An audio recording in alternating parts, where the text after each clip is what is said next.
दोस्तों, easy tips for happy life में आपका स्वागत है। आज हम आपसे बात करने जा रहे हैं पूजा के कुछ नियमों के बारे में। अगर आप रोज पूजा करते हैं और आपका मन फिर भी अशांत रहता है या आपको उसका पूरा लाभ नहीं मिल पा रहा है, भगवान की उतनी कृपा नहीं हो पा रही है या महालक्ष्मी आने में कुछ संकोच कर रही है, तो इसका मतलब है कि आप पूजा पाठ में कहीं न कहीं कुछ गलती कर रहे हैं। मन की शांति और जिस भी मनोकामना से पूजा की जा रही है उसकी पूर्ति के लिए पूजा विधान में कुछ बातों का ध्यान रखना बहुत जरूरी है। यहाँ मैं आपसे बात करने जा रही हूँ कि पूजा के दौरान किन बातों का ध्यान रखें जिससे आपके ऊपर महालक्ष्मी की कृपा बरसेगी और घर में हमेशा बरकत बनी रहेगी। सबसे पहली बात है, शिव जी, गणेश जी और भैरव जी को तुलसी नहीं चढ़ानी चाहिए। कभी भी इनको तुलसी का पत्ता या मंजरी उसके साथ भोग न लगाएं और ये चीजें उनको न चढ़ाएं। दूसरी बात है, तुलसी का पत्ता बिना स्नान किए कभी नहीं तोड़ना चाहिए। शास्त्रों के अनुसार यदि कोई व्यक्ति बिना नहाए तुलसी के पत्ते को तोड़ता है तो पूजन में ऐसे पत्ते भगवान द्वारा स्वीकार नहीं किए जाते हैं और आप जो भी उनको भोग लगाते हैं वह व्यर्थ जाता है। तीसरी बात, तुलसी के पत्तों को 11 दिनों तक बासी नहीं माना जाता है। इसकी पत्तियों पर हर रोज जल छिड़ककर पुनः भगवान को अर्पित किया जा सकता है। अतः अगर आप ये सोचें अगर आपके पास तुलसी नहीं है तो आप तुलसी लगाने का प्रबंध करें अपने घर में, अर्थात तुलसी अवश्य ही होनी चाहिए आपके घर में। नहीं तो आप कहीं से तुलसी के पत्ते लाकर रखें, लेकिन भगवान को तुलसी का एक पत्ता रोज जरूर अर्पित करें अपने भोग के साथ। चौथी बात है, रविवार, एकादशी, द्वादशी और संक्रांति तथा संध्या काल में तुलसी के पत्ते नहीं तोड़ने चाहिए। पांचवा, सूर्य देव को शंख के जल से अर्घ्य नहीं देना चाहिए, यानी शंख में जल भरकर उनको कभी भी अर्घ्य नहीं देना चाहिए। छठी बात है, दूर्वा हरी घास होती है जो उसे रविवार को आपको कभी नहीं तोड़ना चाहिए।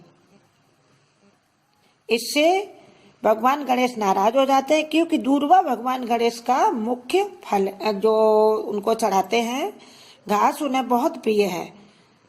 नंबर 7, बुधवार और रविवार को पीपल के वृक्ष में जल अर्पित कभी ना करें।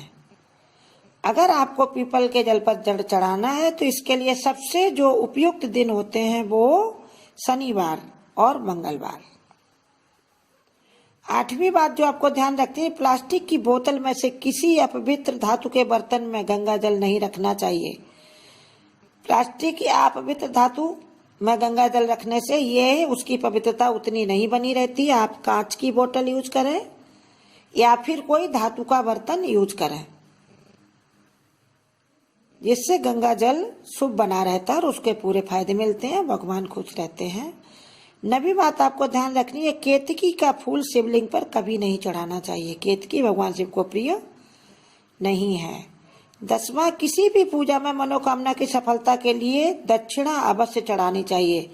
यदि आप अपने घर में कोई भी जो भजन पूजन पंडित को बुलाकर करवाते हैं तो पंडित को दक्षिणा देकर अवश्य खुश करें, क्योंकि उसके मन से जो दुआ निकलेगी उसमें भी भगवान की रजा शामिल होती है।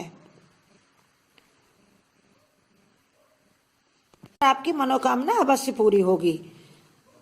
11वीं बात है, माँ लक्ष्मी को विशेष रूप से कमल का फूल बहुत प्रिय है। उनको कमल का फूल अर्पित किया जाता है। इस फूल को 5 दिनों तक जल छिड़क कर आप पुनः चढ़ा सकते हैं। लास्ट जो है 12वां नियम, घर के मंदिर में सुबह एवं शाम को दीपक अवश्य जलाएं। एक दीपक घी का और एक दीपक तेल का जलाना चाहिए।